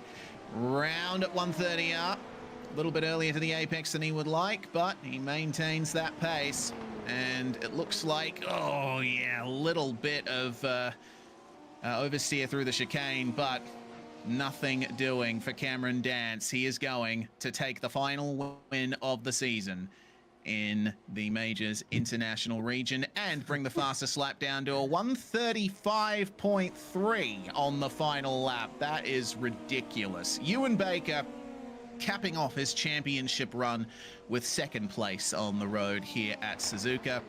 Chris Yatito manages to get a little bit more space in between himself and Sam Harper in the midst of all of that. So this battle still not quite over. Same between Wayne Hutchison and Ray Partridge. Partridge all over the curbs there, and the run to the line is going to see Wayne Hutchison get there first. Momentum for Partridge behind, but it's not going to be enough. And your final driver, but he still hasn't touched the button.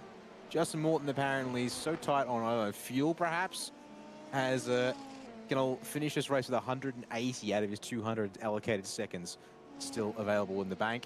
Northway, meanwhile, with a near perfect expiry of push to pass to come home in fourth.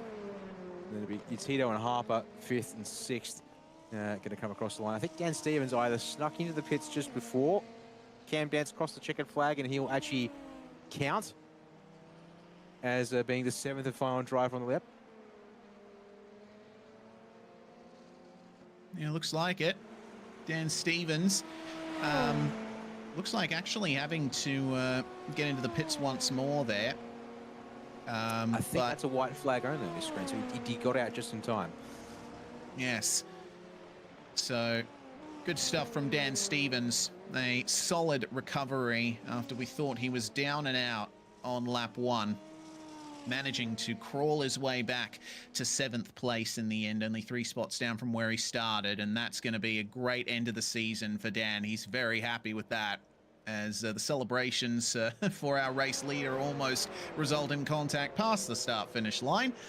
Last couple of cars to the finish then. Looks like we're going to be seeing Ben Doherty and the like make their way across the line. KSR Speed Nation with a fantastic performance in the team's championship, and Ewan Baker will certainly be happy with the way things have gone down for him this season. Champion with effectively a round to go. All he had to do was finish, and that he did in a very strong second place. 100%. It was still a very good drive from him. Also noting here that apparently some of admin's thinking possibly that there actually were drivers who had access to unlimited push to pass in the race, but that's maybe a little curiosity quirk than anything else. Nevertheless, all drivers across the line, and burnout's certainly going down now on the start finish stretch. We can now have a look at the race results. 13.4 seconds at the end of it for Cam Dance, but Ewan Baker will effectively take, I believe, a points win today, in addition to securing, obviously, the year-long championship. Justin Morton going to round out our podium here in today's race, and then Robert Northway, KSR once again there in fourth place. Fusion with Chris Tito in Fusion Silver, Sam Harper Fusion Gold, 5 and 6. Dan Stevens, there you go, finishing technically over a lap's worth of time behind your race winner, but will still be on the lead lap for all that counts here. Garen Batten in P8, first car lap down, with Hayden Kirk and Mendotti behind there to make it 4 KSR cars in the top 10. As we're hearing, race, it's confirmation that for Baker, as you said, the Drivers' Champion, but also Legends Championship and International Region for Dan Stevens, and well, KSR will get the team win there with that one for the season. Absolutely. Fantastic job from all of them. Robert Deloach finishes ahead of Gav Barber, Hutchison, Partridge, Cox, Elder, and Hins all a lap down. And I think especially for Hins, that's a very painful way to end the race there, with that unfortunate run-in with a spun car at the end of the S's. Craig Tilson 2 laps down. Roger Shank and Jonathan Bain finish 3 laps down to round out your top 20. And then we have Adam Johnson and Michael Hogg making it to the finish. Unfortunately, the same could not be said for Phil Otto, Jason Lottridge, or Brian Scrivener. Jake Fox in race control and did not take to the start. So that is going to be the end of things for the racing portion of the day. Cam Dance is going to be the first driver we have a chat to here. Winner of the race, taking the fastest lap by a country mile on the final lap of the race, Cam. That was almost a perfect race from you, but it didn't entirely go smoothly. No, it didn't. There was a point where it was like, this hasn't quite gone particularly well. There was obviously that spin at the hairpin, which was a bit weird because the car sort of started to feel a little bit taily in the previous couple of laps, and I was like, oh yeah, we managed to get it right, and then it sort of just let go, and I think I just gassed it up a little bit too much from when it over-rotated and round it went, so it was like, whoops.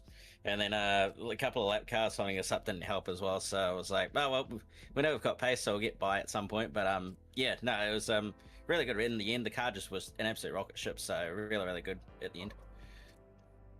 You weren't here for every single round this season in the majors, but you've certainly had great success in this series in the past. The international region returning for 2025. I'm sure you and many others are quite happy with that development. So I guess now you look forward to next season. Can't wait to see what that brings. Yeah, looking forward to seeing what the new calendar brings, to be honest. Obviously, this season's been a bit of a write-off for me, to be honest, with the fact I was on night shift early in the year and then just not sure on schedule and then everything else. So I was like, oh, well, we'll just pick and choose and go from there. So, yeah, we'll see what next year brings. Might have to make a comeback, but no, we'll see what happens. Might show up for a couple of races, might do those whole season. We'll see what happens. Indeed, you are one of 3 New Zealand champions of the international region. It's been a great run for the Kiwis here. Yourself, Robert Northway, and Ewan Baker now joining that rostrum. So congratulations on being part of a great exclusive club here in the international region of the majors, Cam. And hopefully we see you again next season in full force. Yeah, cheers. Good to have a couple Kiwis on the champions board at the moment. I'm getting a little bit lackluster with all those Americans. So yeah, once we got a couple of us on there, it's pretty good. So yeah, cheers for that. Excellent stuff. Well, congratulations once again, Cam. Is there anyone you want to thank before we let you go? Yes, obviously shout out to all the boys at Orbit Drop Me Motorsport as always, and all our partners, River Race Gear, Hybrid Tune, Fight CRC, Demon Tweaks, everybody that's basically on the car. Really, I can't remember them all at this point, but yeah, cheers to them all for all the support, and also shout out to Jack Styles as well. He's hung up the sim racing gloves unfortunately, but put this on for him, so that literally is the final race one, I guess you could say, for the Orbit stable, and that's for him. Excellent stuff. Well, see you later, Cam. Have a good one, and yeah, enjoy that victory. Yeah, cheers, boys. That's going to be Cam Dance there. And, of course, our champion-elect, now confirmed champion, Ewan Baker, with us now for KSR Speed Nation.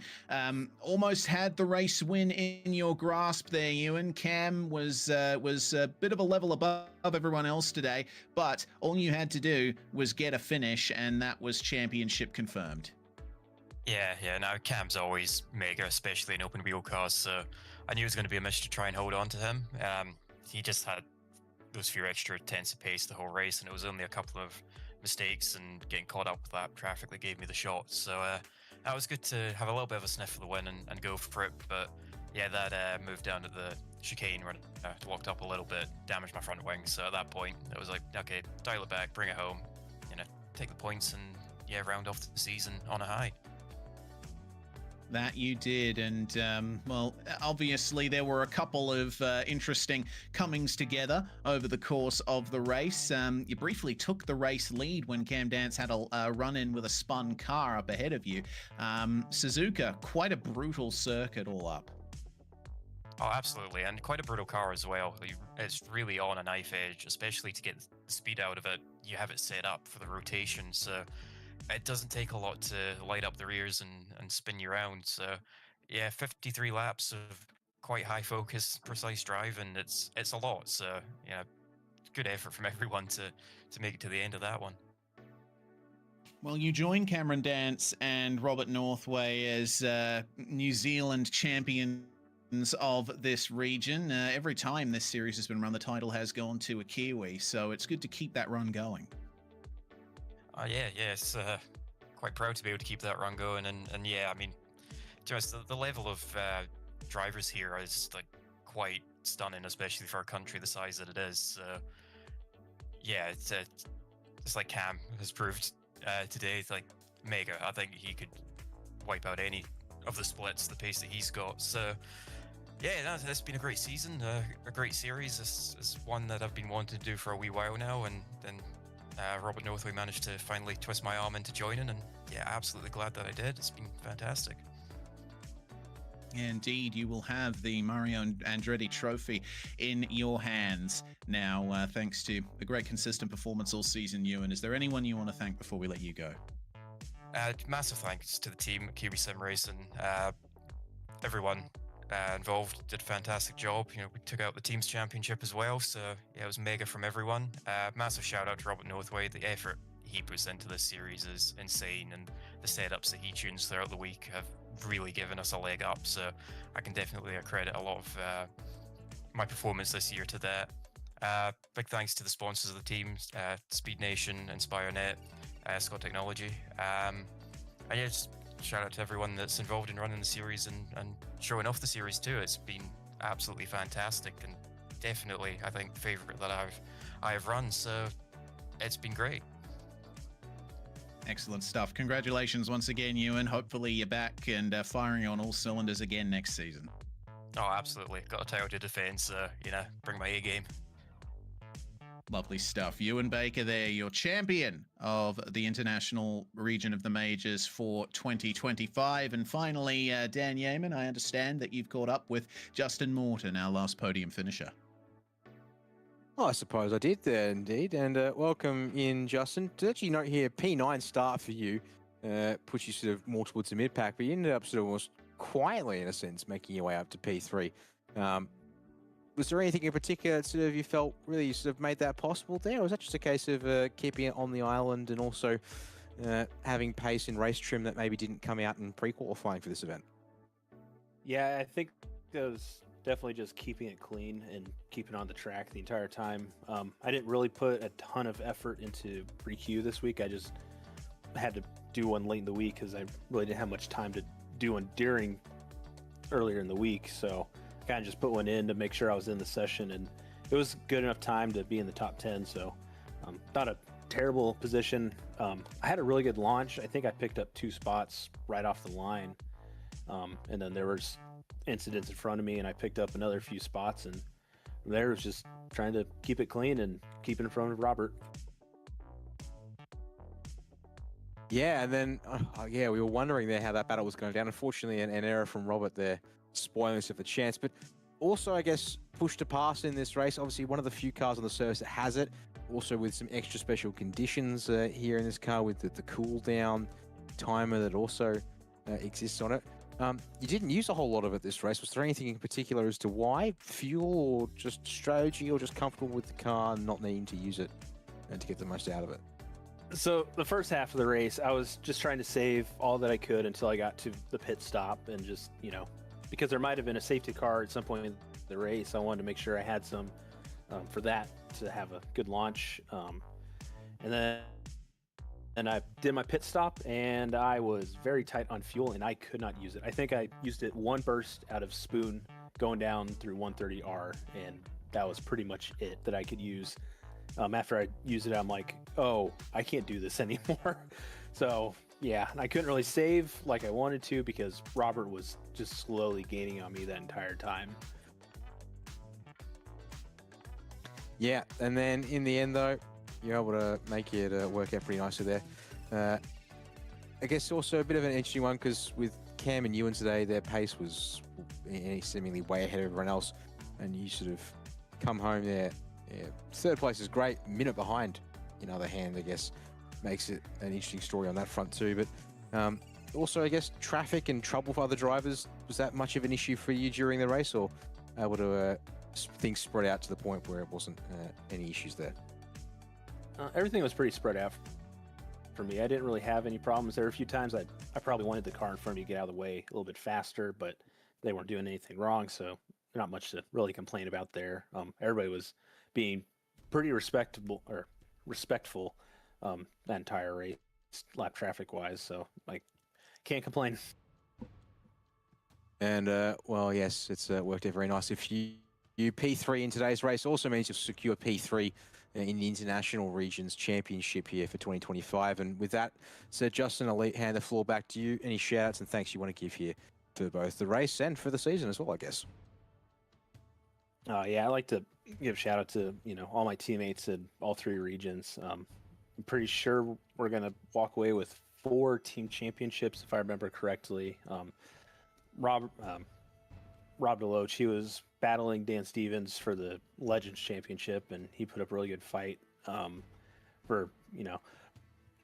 Dan's a very fast driver, and I know Rob can be a little down on his pace sometimes, but he was consistent all through the season. I'm really happy for him to be able to have something to fight for. I'd like to thank 42 Paints, I believe that is the correct. It's my friend Alex. He's done all our paints this year. He started with us this year, and he's done a great job through the entire season. I'd like to thank all the admins who put on this league. It's my favorite place to race on iRacing.